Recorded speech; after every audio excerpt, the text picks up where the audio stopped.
నమస్తే భారత్ మీడియాకి స్వాగతం. ముందుగా బులెటిన్లో హెడ్లైన్స్.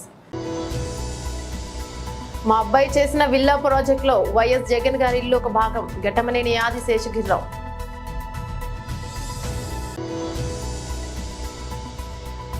పసిపాప ప్రాణానికి అండగా నిలుద్దాం, దాతలకు తెలుగుదేశం పిలుపు.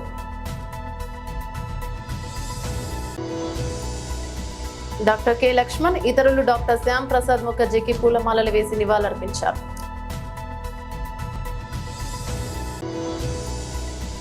త్రిపురలో హెచ్ఐవి కలకలం, 47 మంది విద్యార్థుల మృతి.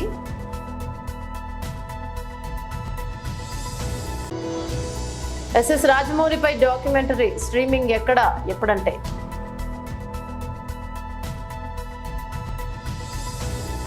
డీటెయిల్స్ చూస్తే మా అబ్బాయి చేసిన విల్లా ప్రాజెక్టులో వైఎస్ జగన్ ఇల్లు ఒక భాగం. అప్పటి మార్కెట్ రేటు ప్రకారం ఈ స్థలం కొనుగోలు చేసి ఇల్లు ఆఫీస్ నిర్మాణానికైనా బిల్లును మాకు వైఎస్ జగన్ చెల్లించారు. బలవంతంగా ఇల్లు రాయించుకున్నాడు అనేది సోషల్ మీడియా ప్రచారమే తప్ప నిజం కాదు అనేది ఘట్టమనేని ఆది శేషగిరిరావు. ఇది కమ్మ సామాజిక వర్గం యొక్క ఆర్థిక మూలాలు దెబ్బతీసే క్రమంలో ఆదిశేషగిరిరావు గారి బిల్డింగ్ కూడా ఆయన రాయించేసుకున్నారు అనేది ఒక ప్రచారం మంగళగిరిలో. ఏంటి సోషల్ మీడియా ప్రచారం తప్ప అంతేనా? మా అబ్బాయి చేసిన ప్రాజెక్టులో విల్లా ప్రాజెక్ట్, అది విల్లా ప్రాజెక్టులో ఒక ప్లాట్, ఆయన ఇల్లు కానీ ఆయన ఆఫీస్ కానీ మామూలుగా మార్కెట్ రేట్ ప్రకారమే కొన్నాడు. అన్ని కన్స్ట్రక్షన్ చేసిన బిల్స్ అన్నీ ఇచ్చాడు. అది కరెక్ట్ కాదంటారా? కదా ఇప్పుడు ఉండే ఇల్లే అసలు మీరే కట్టించుకున్నారు, ఆయన దూరాడు అనేది కదా. కరెక్ట్ కాదు. ఆయన కావాలని నేనే ప్లాన్ చేసి పెట్టాను. ప్లాన్ చేసింది నేనే, ఇల్లు ఎలా ఉండాలి, ఆఫీస్ ఎలా ఉండాలి అంటే ఆయన కోసమే మొత్తం ప్లాన్ చేసి పెట్టారా మీరు? ముందు ఎలక్షన్ ముందు 19 ముందు. అవును, 19 ముందే కదా జరిగింది. అది సైట్ కూడా చూడలే. ఒక సైట్ కొనిపించింది కానీ కట్టింది కానీ డిజైన్స్ చూశాడు తప్ప కన్స్ట్రక్షన్ అప్పుడు కూడా రాలే. గృహప్రవేశానికే వచ్చాడు అంతే. మొత్తం మీరు కట్టారు, మీరు కట్టించి గృహప్రవేశానికి ఇచ్చారు. అన్ని వాస్తు ప్రకారం కట్టినవి అన్నీ. సో ఇలాంటి దాంట్లో ఏమీ లేదంటారు. అది అంత ఉట్టిటి ప్రచారమే. ముద్దులొలుకుతున్న 9 నెలల చిన్నారికి ప్రాణాంతక వ్యాధి అయితే ఒక్క ఇంజెక్షన్ ద్వారా ఆ బిడ్డను బతికించుకోవచ్చు. కానీ వచ్చిన సమస్యలా ఆ ఇంజెక్షన్ ఖరీదు 16 కోట్లు. ఒక మధ్యతరగతి కుటుంబానికి అంత స్తోమత ఉంటుందా? రాజమండ్రిలో ఉంటున్న ప్రీతం గాయత్రి దంపతుల కూతురు హితైష్టి స్పైనల్ మాస్క్యులర్ అటోఫీ అనే అరుదైన వ్యాధితో బాధపడుతోంది. వెంటనే ఆ పాపకు జోల్జెన్స్మా అనే ఇంజెక్షన్ ఇచ్చి చికిత్స చేయకపోతే ప్రాణాలు దక్కడం కష్టం. బిడ్డ పరిస్థితి తెలిసి తల్లడిల్లిన తల్లిదండ్రులు కూతురి ప్రాణాలు దక్కించుకోవడానికి 16 కోట్ల సాయం కోసం దాతలను ప్రాధేయపడుతున్నారు. అందరికీ నమస్కారం. ఈరోజు తెలుగుదేశం పార్టీ ఆఫీస్కి వచ్చి వారు కొంచెం కష్టాలు చెప్పుకున్నటువంటి గ్రీవెన్స్లో భాగంగా మరి ఇక్కడికి రాజమండ్రి నుంచి ప్రీతం మరియు గాయత్రి అనే దంపతులు వాళ్ళు 9 నెలల ఆడబిడ్డతో వచ్చారు ఇక్కడికి. పాప పేరు హితేషి. సుమారు 9 నెలలు తనకి బిడ్డ. తనకి ఒక అరుదైనటువంటి SMA అని, అంటే spinal muscular atrophy type 1 genetic ప్రాబ్లంతో తను బాధపడుతుంది. నిజంగా అది ప్రాణాంతకరమైనటువంటి వ్యాధి. 9 నెలలు అయినప్పటికీ కూడా పాప కదలలేనటువంటి స్థితిలో తను ఉంది. కనుక దానికి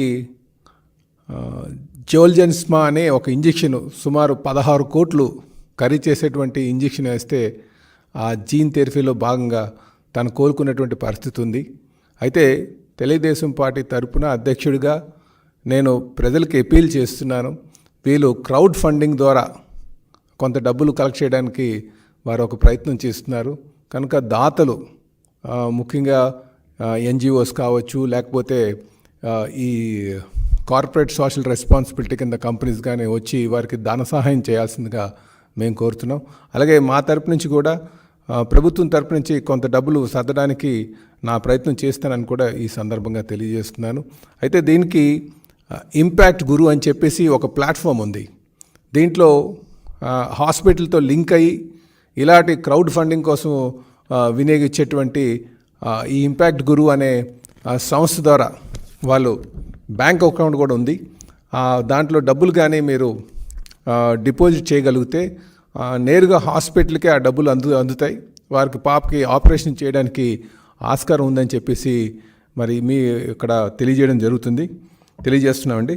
అయితే దీంట్లో www.impactguru.com ఈ వెబ్సైట్కి వెళ్ళి హితేషి అనగానే మీరు ఆ లింక్ మీద మీరు క్లిక్ చేస్తే పాప అకౌంట్ డీటెయిల్స్ వస్తాయి. అది నేరుగా అంటే హాస్పిటల్కి వెళ్ళేటువంటి పరిస్థితి ఉందని చెప్పేసి తెలియజేస్తున్నాను. కనుక మేము మరొకసారి తెలుగుదేశం పార్టీ ఆంధ్రప్రదేశ్ రాష్ట్ర అధ్యక్షుడిగా నేను వీళ్ళ పరిస్థితి చూసి నేను ప్రజలకు అప్పీల్ చేస్తున్నాను. దాతలు ముందుకు వచ్చి ఆర్థిక సాయం చేసి పిల్లని కాపాడాల్సిందిగా కోరుతున్నాం. నమస్కారం. అందరికీ నమస్కారం అండి. ఈ అవకాశం ఇచ్చిన ప్రెసిడెంట్ గారికి మా కృతజ్ఞతలు అండి. మా పాపకి SME అండి, స్పైనల్ మస్కులర్ అట్రఫీ టైప్ 1 అని చెప్పారు. పాపకి మజిల్ వీక్నెస్ ఉండడం వల్ల తను కూర్చోలేదు, వాలిపోతూ ఉంటుంది. సో తనకి ఇంజెక్షన్ అనేది ఇవ్వాలి. ఆ ఇంజెక్షన్ కాస్ట్ వచ్చి 16 crores అండి. అది US నోటీస్ కంపెనీ నుంచి ఇంపోర్ట్ చేసుకుని ఇక్కడికి వాళ్ళు చేస్తారండి. సో ఆ ఇంపాక్ట్ గురు అనే వెబ్సైట్ ద్వారా మేము పాపకి ఫండ్ రైజ్ చేసాము. సో దయచేసి అందరూ మా పాపకి ఫైనాన్షియల్ అసిస్టెన్స్ ఇచ్చి ఆర్థిక పరంగా సాయం చేయమని కోరుతూ మా పాపని బతికించుకునే అవకాశం మాకు కల్పించండి. అందరికీ నమస్కారం అండి. ముందుగా ఈ అవకాశం ఇచ్చిన తెలుగుదేశం పార్టీ ప్రెసిడెంట్ గారికి ప్రత్యేక ధన్యవాదాలు. అందరూ ముందుకు వచ్చి తమ వంతు సహాయాన్ని చేసి మా పాపను బ్రతికించుకునే అవకాశాన్ని మాకు కల్పించమని కోరుకుంటున్నాం. డాక్టర్ కె లక్ష్మణ్ ఇతరులు డాక్టర్ శ్యామ్ ప్రసాద్ ముఖర్జీకి పూలమాల వేసి నివాళులర్పించారు. భారతదేశ సమగ్రతకు సమైక్యత కోసము అఖండ భారత కొనసాగింపు కోసము తమ ప్రాణాలు సైతం అమర్పించినటువంటి అమరవీరుడు ప్రసాద్ ముఖర్జీ వారి జయంతి పురస్కరించుకొని భారతీయ జనతా పార్టీ దేశవ్యాప్తంగా పలు సేవా కార్యక్రమాలే కాకుండా దేశ సమగ్రత కోసము అఖండ భారత నిర్మాణానికి దోహదపడ్డటువంటి మహనీయుల యొక్క వారి జీవిత చరిత్రను స్మరించుకొని భావితరాలకు నేటి తరానికి ఒక స్ఫూర్తినిచ్చే విధంగా ప్రేరణ కల్పించే విధంగా భారతీయ జనతా పార్టీ పలు కార్యక్రమాలను నిర్వహిస్తూ డాక్టర్ శ్యామప్రసాద్ ముఖర్జీ చిన్న వయసులోనే పశ్చిమ బెంగాల్లో విశ్వవిద్యాలయంలో వైస్ ఛాన్సలర్గా, ఆ తర్వాత ఎమ్మెల్సీగా, శాసనసభ్యునిగా ఎన్నికైనటువంటి డాక్టర్ శ్యామప్రసాద్ ముఖర్జీ స్వాతంత్ర ఉద్యమ సందర్భంగా, స్వాతంత్ర ఏర్పడే సందర్భంలో కూడా ఏదైతే భారత్ విభజనకు మత ప్రాతిపదికన ఏదైతే ఆ రోజు కాంగ్రెస్ పార్టీ నెహ్రూ గారు తీసుకున్నటువంటి విధానమైతే కానీ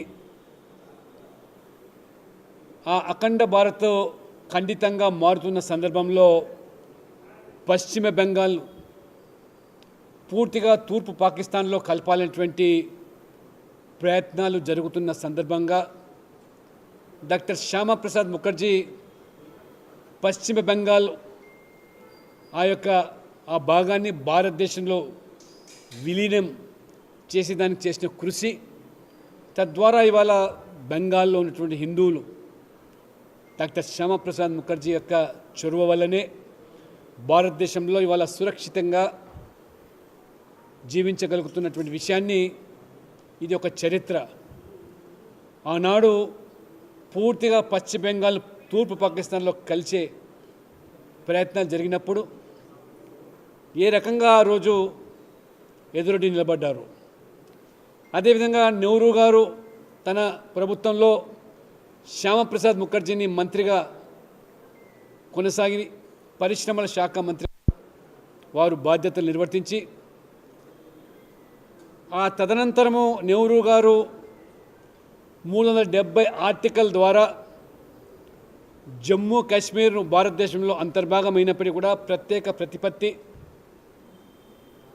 ఆ రకమైనటువంటి ప్రస్తావనకు విభేదించి తన మంత్రి పదవికి రాజీనామా చేయడమే కాకుండా ఆ రోజు ఏక్ దేశ్ మే దో విధాన్ దో ప్రధాన్ దో నిషాన్ నై చలేగా అనేటువంటి ఉద్యమానికి ఊపిరిపోసి నా దేశంలో ఉన్నటువంటి కాశ్మీర్కు వెళ్ళడానికి ఈ పాస్పోర్ట్ విధానం ఏమిటని చెప్పి ప్రశ్నించి విభేదించి సత్యాగ్రహానికి పూనుకుంటే ఎటువంటి ప్రభుత్వ అనుమతులు లేకుండా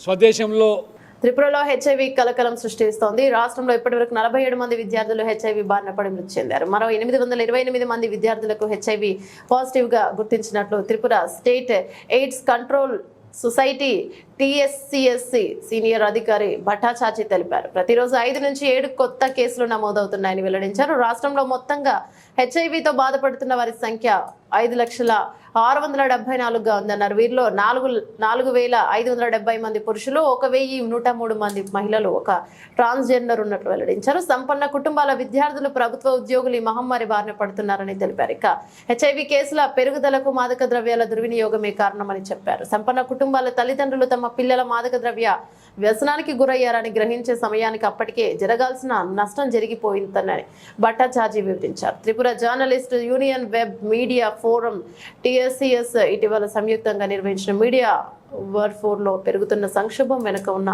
వాస్తవాలను తెరపైకి తెచ్చారు. Tollywood legendary director S S Rajamouli జీవితంపై ప్రముఖ ఓటీటీ ప్లాట్ఫామ్ నెట్ఫ్లిక్స్ పై డాక్యుమెంటరీ తీసింది. మోడర్న్ మాస్టర్స్ ఎస్ఎస్ రాజమౌళి పేరుతో ఈ డాక్యుమెంటరీ రూపొందగా దీన్ని ఆగస్టు 2 నుంచి స్ట్రీమింగ్ చేయనున్నట్లు ఎక్స్ ట్విట్టర్ వేదికగా ప్రకటించింది. ఒక మనిషి అనేక బ్లాక్ బస్టర్లు, అంతులేని ఆశయం. ఈ లెజెండరీ ఫిల్మ్ మేకర్ ఇలా అత్యున్నత శిఖరాలకు చేరుకోవడానికి అనుసరించింది ఏమిటి? Modern masters SS Rajamouli August 2న వస్తున్నారు, నెట్ఫ్లిక్స్ లో మాత్రమే అంటూ ట్వీట్ చేసింది. దీంతో జక్కన్న ఫ్యాన్స్ తో పాటు సినీ అభిమానులు కూడా ఈ డాక్యుమెంటరీ కోసం ఆతృతగా ఎదురు చూస్తున్నారు. ఇక దర్శకుడు రాజమౌళి గురించి ప్రత్యేకంగా చెప్పనక్కర్లేదు. తెలుగు సినిమాను అంతర్జాతీయ స్థాయికి తీసుకెళ్లిన లెజెండరీ డైరెక్టర్. తనదైన మేకింగ్ సినిమాలను గ్రాండ్ గా తీయడంలో ఆయనకు సాటి జక్కన్న తీసిన బాహుబలి 2, RRR చిత్రాలు భారీ వసూళ్లతో పాటు తెలుగు సినిమాను ప్రపంచ వేదికపై నిలబెట్టాయి. ఇక RRR అయితే ఆస్కార్ సాధించే తొలి తెలుగు చిత్రంగా రికార్డుకి ఎక్కింది. మెదక్ జిల్లా చిన్నశంకరంపేట మండలం ఉమ్మడి ఆంధ్రప్రదేశ్ రాష్ట్రంలో తెలంగాణ రాష్ట్రాల వ్యాప్తంగా కాంగ్రెస్, టీడీపీ, టీఆర్ఎస్ భూమి లేని ఎస్సీ, ఎస్టీ, బీసీ, మైనార్టీలకు, కులాలకు అతీతంగా ప్రభుత్వ పథకాల కింద పేదలకు భూములు పంపిణీ చేశారు. భూములతో పాటు సరైన నీటి వసతులు లేక భూములు పడావుగా ఉన్నవి. నీటి వసతులు కల్పించి సాగులోకి తీసుకురావాలన్న సైడ్ భూములు పోరాట సమితి రాష్ట్ర కన్వీనర్ మాసాయిపేట శివాజ్ ముత్యాల సంయుక్తంగా ప్రభుత్వాన్ని డిమాండ్ చేశారు. ఉమ్మడి మెదక్ జిల్లాలో వివిధ మండలాలతో పాటు మాసాయిపేట, వెల్దుర్తి, శంకరంపేట, రామయ్యంపేట, నిజాంపేట, శివంపేట మండలాలలో ప్రభుత్వం చేసిన భూములను రియల్ ఎస్టేట్ వ్యాపారులు లీజులు, అద్దెలు, కరువుల పేరుతో సాగులోకి తెస్తామని మాయ మాటలు చెప్పి రైతుల అనుమతి లేకుండా తెలంగాణ ప్రభుత్వం ఇచ్చిన వెసులుబాటును సాదా బైనామా పేరు మీద రియల్ ఎస్టేట్ వ్యాపారాలు, రెవెన్యూ అధికారులు కుమ్మక్కై అసైన్డ్ భూములను దొంగచాటుగా మారుస్తున్నారన్నారు. ఇవాళ ఇందిరమ్మ కాలం నుండి దళిత నిరుపేదలకు, ఎస్సీ, ఎస్టీ, బీసీలకు ఇచ్చినటువంటి పేదలైనటువంటి భూములకు ఇలా పరిరక్షణ లేకుండా పోయింది. ఇలా ఇందిరమ్మ కాలం నుంచి సాగు చేసుకుంటున్న భూములపైన రియల్ ఎస్టేట్ వ్యాపారులు కుమ్మక్కై,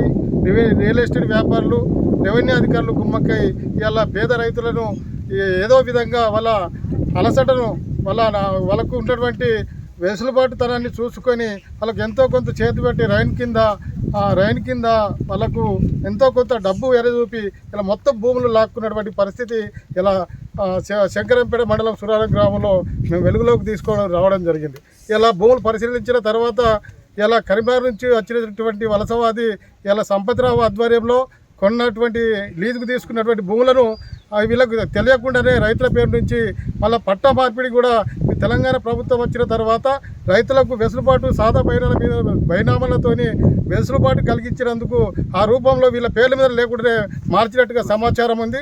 కానీ దాన్ని మేము ఆర్టీఐ తరఫున ఆర్టీఐ సమాచార హక్కు చట్టం ప్రకారం మేము ఆర్టీఐ పెట్టాము. చిన్నశంకరపేట మండలంలో పెట్టాం.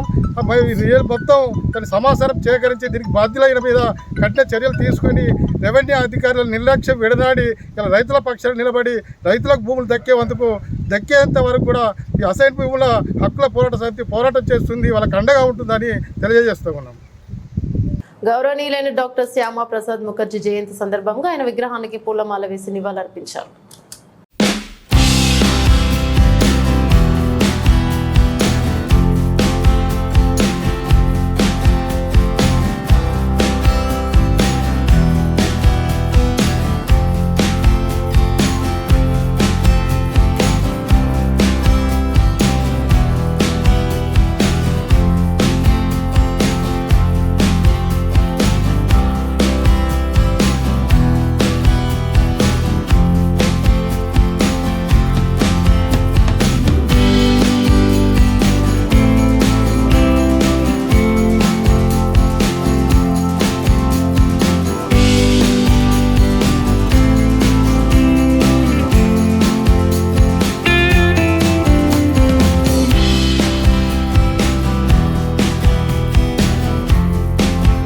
నిరుద్యోగ భృతి జాబ్ క్యాలెండర్ వేయడం లేదని బీఆర్ఎస్ పిలుపు మేరకు చిన్న జీటీపీఎస్సీ ముట్టడికి వెళ్లిన బీఆర్ఎస్ నాయకుల అక్రమ అరెస్టుకు నిరసనగా యాదాద్రి భువనగిరి జిల్లా చౌటుప్పల్ మున్సిపల్ కేంద్రంలో జాతీయ రహదారిపై సీఎం రేవంత్ రెడ్డి దిష్టిబొమ్మ దగ్ధం చేసిన బీఆర్ఎస్ నాయకులు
చౌటుప్పల్ మండలంలో దొంగ హామీలతో ఏర్పడిన కాంగ్రెస్ ప్రభుత్వం రేవంత్ రెడ్డి గారి వ్యతిరేకంగా 6 గ్యారెంటీలలో నువ్వు జాబ్ క్యాలెండర్ కూడా కీలక పాత్ర పోషిస్తాను నువ్వు చెప్పినావు.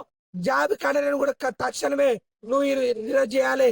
చేయకపోతే నీ మెడలు వంచడంలో కీలక పాత్ర పోషిస్తుంది ఈ బీఆర్ఎస్ విద్యా సంస్థ. మోసం చేసి ప్రజాత్వంగ హామీలు ఇచ్చి ఈరోజు సీఎం పీఠ మీద కూర్చున్న రేవంత్ రెడ్డి గారికి వ్యతిరేకంగా చౌటుప్పల్ మండల టీఆర్ఎస్ పార్టీ బీఆర్ఎస్ పార్టీ విద్యా సంస్థ తరఫున ఈ రోజు మేము ధర్నా కార్యక్రమం ఏర్పాటు చేసి దిష్టిబొమ్మ చేయడం జరిగింది. ఈ రోజు మీ తెలంగాణ ఏర్పాటులో కీలక పాత్ర పోషిస్తున్న కాబట్టి విద్యార్థులను మోసం చేసుకుంటా పింఛన్లు ఇస్తాను చెప్పి పింఛన్లు ఆపడం, రైతుల కడుపు కోటలు కొడుతున్న రేవంత్ రెడ్డి గారికి వ్యతిరేకంగా ఈ రోజు కార్యక్రమం చేయడం జరిగింది. బిడ్డ రేవంత్ రెడ్డి గారు ఏ హామీలు ఇచ్చినామో హామీలు నేను నెరవేరకపోతే నేను మెడలు వంచే సిద్ధాంతం ముందుకు పోవాల్సి వస్తుంది. 14 ఏళ్ళు సులభంగా పోరాటం చేసి ఢిల్లీ కాంగ్రెస్ ప్రభుత్వాన్ని రాష్ట్ర కాంగ్రెస్ ప్రభుత్వాన్ని మెడలు వచ్చి ఇట్లయితే తెలంగాణ సాధించడము అదే విధంగా కేసీఆర్ నాయకత్వంలో కేటీఆర్ నాయకత్వంలో ముందే పోయి మా విద్యార్థులకే కావచ్చు, రైతులకే కావచ్చు, నిరుద్యోగులకే కావచ్చు న్యాయం చేసుకునే విధంగా బీఆర్ఎస్ పార్టీ విద్యా సంస్థ కీలక పాత్ర వహిస్తుందని చెప్పి గుజరాత్ లోని అహ్మదాబాద్ లో జరిగిన వర్కర్స్ కన్వెన్షన్ లో శ్రీ రాహుల్ గాంధీ ప్రసంగించారు. बीजेपी की जो पूरी मूवमेंट थी, राम मंदिर की, अयोध्या की मूवमेंट थी, सही बात। शुरुआत अडवाणी जी ने की थी, रथ यात्रा हुई थी, उसमें आपने अडवाणी जी को रथ पे देखा था। कहा जाता है कि नरेंद्र मोदी जी ने उस यात्रा में अडवाणी जी की मदद की थी। इनकी शुरुआत वहां हुई, राइट? ठीक है। रथ यात्रा चली और पार्लियामेंट में मैं सोच रहा था कि उन्होंने राम मंदिर का इनॉग्रेशन किया और राम मंदिर के इनॉग्रेशन में अदानी जी दिख गए, अंबानी जी दिख गए, मगर गरीब व्यक्ति वहां कोई नहीं दिखा। आपने देखा होगा, टीवी पे देखा आपने। अब उसका नतीजा बताता हूं। पार्लियामेंट में मैं यहां बैठता हूं, यहां पे अयोध्या के एमपी बैठते हैं, देखा आपने उनका चेहरा, इंडिया गठबंधन के हैं, है ना। मैंने उनसे पूछा कि भैया आप मुझे एक बात समझाओ, ये बीजेपी ने अपनी पूरी पॉलिटिक्स अयोध्या की पॉलिटिक्स थी। चुनाव के पहले इन्होंने राम मंदिर का इनॉग्रेशन किया, राम भगवान को पॉलिटिसाइज करने की कोशिश की, मीडिया में फैला दिया। मैंने उनसे पूछा भैया एक बात बताओ, यह हुआ क्या कि उन्होंने राम मंदिर का इनॉग्रेशन किया और इंडिया गठबंधन अयोध्या में चुनाव जीत गया, यह हुआ क्या। और मुझे जवाब उन्होंने दिया, मैं ये जवाब आपको देना चाहता हूं। उन्होंने कहा राहुल जी, मुझे पता लग गया था, तकरीबन 6 महीने पहले मुझे पता लग गया था कि मैं अयोध्या से लड़ूंगा, और जिस दिन मुझे पता लगा उस दिन मुझे यह भी मालूम था कि मैं सिर्फ लड़ूंगा नहीं, इंडिया गठबंधन अयोध्या से जीतने जा रहा है। मैंने कहा कि आपको कैसे मालूम? पूरी देश में, मीडिया में, सब जगह राम मंदिर का इनॉग्रेशन हुआ, तो आपको कैसे मालूम? उन्होंने कहा कि राहुल जी, जब मैं अयोध्या में लोगों से बात करता था तो मुझे अयोध्या के लोग सिर्फ 2-3 चीजें कहते थे। पहली बात कहते थे कि अयोध्या में मंदिर बनाने के लिए, क्लीन अप करने के लिए बहुत सारे लोगों से जमीन ली गई, बहुत सारे लोगों की दुकानें, घर तोड़े गए, और आज तक जिन लोगों के घर छीने गए, तोड़े गए, दुकानें तोड़ी गई, आज तक उनको नरेंद्र मोदी जी ने कॉम्पनसेशन नहीं दिया। पहली बात, जहां भी वो जाता था लोग उनसे कहते थे हमारी जमीन छीनी गई, सरकार ने हमें मुआवजा नहीं दिया। दूसरी बात, अयोध्या का इंटरनेशनल एयरपोर्ट बना, बड़ा एयरपोर्ट, जमीन किसकी गई? अयोध्या के किसानों की जमीन गई, आज तक उनको सही मुआवजा नहीं मिला। और तीसरी बात इन्होंने बताई मुझे, तीसरी बात, राहुल जी, अयोध्या की जनता को बहुत गुस्सा आया जब उन्होंने देखा कि राम मंदिर के इनॉग्रेशन में अयोध्या का एक भी व्यक्ति नहीं था। यह कारण थे। मगर मैं आपको यह कहानी क्यों बता रहा हूं? क्योंकि जो मूवमेंट अडवाणी जी ने चालू की थी, उस मूवमेंट को, जिसका सेंटर अयोध्या था, उस मूवमेंट को इंडिया गठबंधन ने अयोध्या में हरा दिया है। बहुत बड़ी बात कह रहा हूं। मतलब इनका पूरा जो सेंटर था, वहां पे हमने, आप जैसे कार्यकर्ताओं ने, कांग्रेस पार्टी के कार्यकर्ताओं ने, और आप जाके पूछिए वहां पे, समाजवादी पार्टी के किसी भी नेता से पूछ लीजिए और वो आपको बताएगा कि कांग्रेस पार्टी का कार्यकर्ता बब्बर शेर जैसे हमारे साथ खड़ा हो गया था, 1 इंच पीछे नहीं हटा। బులెటిన్ ముగించే ముందు హెడ్లైన్స్ మరోసారి. మా అబ్బాయి చేసిన విల్లా ప్రాజెక్టులో వైఎస్ జగన్ గారి ఇల్లు ఒక భాగం, ఘటమనేని ఆది శేషగిరిరావు.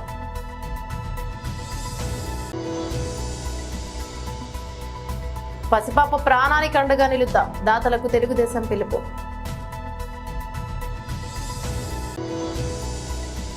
డాక్టర్ కె లక్ష్మణ్, ఇతరులు డాక్టర్ శ్యామ్ ప్రసాద్ ముఖర్జీకి పూలమాలలు వేసి నివాళులర్పించారు.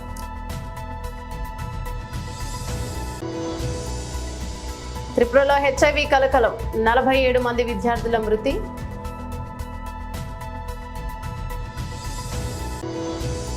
ఎస్ఎస్ రాజమౌళిపై డాక్యుమెంటరీ స్ట్రీమింగ్ ఎక్కడ ఎప్పుడంటే.